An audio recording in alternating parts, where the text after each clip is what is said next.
আমরা কখনো মুভিতে গান করব এটা আমরা চিন্তা করিনি। যে লিরিকটা আমাদেরকে দিয়েছিল একটা ধারণা, সেটা আসলে আমাদের সাথে ঠিক যাচ্ছিল না।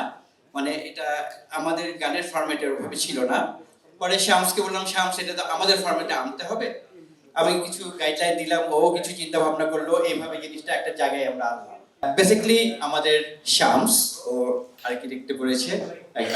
আর্কিটেকচার করেছে বুয়েটে।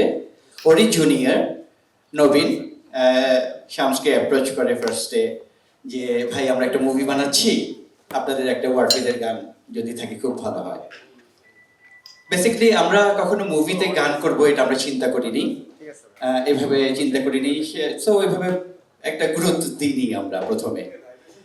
তা যখন ওদের সাথে মিট করলাম তখন ওদের পুরা ঘটনাটা শুনলাম।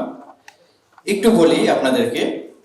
বেসিক্যালি নবীন এবং আরো অনেকেই, সৌরভ, সবাই বুয়েটের স্টুডেন্ট ছিল। সৌরভ ওদের সাথে হ্যাং আউট করতো, ওদের ফ্রেন্ড।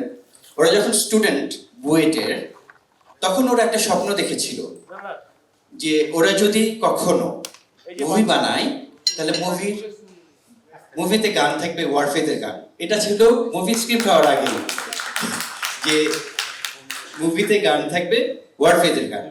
এটা হলো ওদের প্রথম একটা চিন্তা ভাবনা ছিল, মুভির স্ক্রিপ্ট গল্প যেটাই হোক সেটার আগে। তারপর স্টুডেন্ট লাইফ তারা শেষ করলেন। তারপর যে যার প্রফেশনাল ক্ষেত্রে চলে গেলেন এবং আস্তে আস্তে সময় পেরিয়ে গেল এবং যে যার ক্ষেত্রে সব প্রতিষ্ঠিত হলো, যে যার ক্ষেত্রে। এবং তখন তারা চিন্তা করলো, আমরা যে স্টুডেন্ট লাইফে মুভির কথা চিন্তা করেছিলাম, এখন আমরা মুভিতে হাত দিব। সেই থেকে যে চিন্তা সেই কাজ, সেখান থেকে তারা মুভির কাজে হাত দিল। এবং যখন এই ঘটনাটা বললো তখন আসলে ব্যাপারটা খুব ইমোশনাল হয়ে গেছিলাম যখন শুনেছি যে স্টুডেন্ট লাইফে ওরা স্বপ্ন দেখেছে মুভি বানাবে এবং সেখানে ওয়ারফেদের গান থাকবে, ওয়ারফেদের মতো গান থাকবে। তা এটা আসলে আমাদেরকে খুব নাড়া দেয়। সেখান থেকে আসলে আমরা এইভাবে মুভিটাতে সম্পৃক্ত হই এবং মুভির টাইটেল গিরগিটি, টাইটেল ট্র্যাক গিরগিটি, যেটাতে আমরা পারফর্ম করেছি। এটা 1918 সালে শেষের দিকে এটা ওরা অ্যাপ্রোচ করে। তারপর কথাবার্তার পর আমরা 2019 সালে আমরা অডিও ট্র্যাকে হাত দিই। এই মুভিটা আরো আগে রিলিজ হওয়ার কথা ছিল, বাট নানান কারণে হয়নি, এটা ওনারাই বলবেন। তা এখন এই গানটা লয় রেকর্ডস থেকে বের হচ্ছে আপনাদের মাঝে, এবং আপ স্টুডিও পুরো ভিজুয়াল এবং অ্যারেঞ্জমেন্টের দায়িত্বে ছিল এই আপ স্টুডিও প্রোডাকশন এবং তাদের টিম। নবীন এবং সৌরভ আপ স্টুডিও টিমের সব কাজগুলো করেছে। আমাদের লিওন ভাই ভিডিও এডিটর সবাই ছিলেন।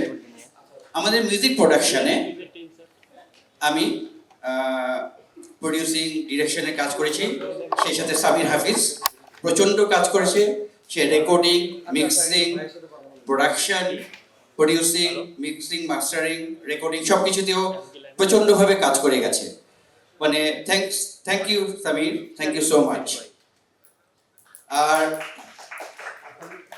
আমাদের এই গানে টিউন করেছে আমাদের শামস মনসুর গনি এবং লিরিক্স করেছেন শামস এবং ঋতুল। প্রথমে যে লিরিকটা আমাদেরকে দিয়েছিল একটা ধারণা, সেটা আসলে আমাদের সাথে ঠিক যাচ্ছিল না। মানে এটা আমাদের গানের ফরম্যাটের ওভাবে ছিল না। পরে শামসকে বললাম, শামস এটা তো আমাদের ফরম্যাটে আনতে হবে। আমি কিছু গাইডলাইন দিলাম, ও কিছু চিন্তা ভাবনা করলো, এইভাবে জিনিসটা একটা জায়গায় আমরা আনলাম এবং একটা সুন্দর স্ট্রাকচার ফরম্যাটে আনলাম। এভাবে শামস খুব সুন্দর এবং ঋতুল মিলে কাজটা করে, মেনলি শামস সুন্দরভাবে এগিয়ে নিয়ে যায়। এবং আমাদের জানেন বর্তমানে 2016 থেকে লিড ভোকালিস্টের দায়িত্বে আছে মোস্ট মাল্টি ট্যালেন্টেড পলাশ নূর। আমাদের পলাশকে নিয়ে কয়টা সিঙ্গেলস আমরা রিলিজ করেছি, অপরূপ বিস্ময়, টাইগার্স ফরএভার, মায়া, এগুলো রিলিজ করেছি। তাছাড়া লয় রেকর্ডস থেকে পথ চলা 2 এরও গান আস্তে আস্তে রিলিজ হয়েছে, 3টা রিলিজ হয়েছে এ পর্যন্ত। আরো কয়েকটা সামনে আসবে, কয়েকটা গান সামনে আসবে।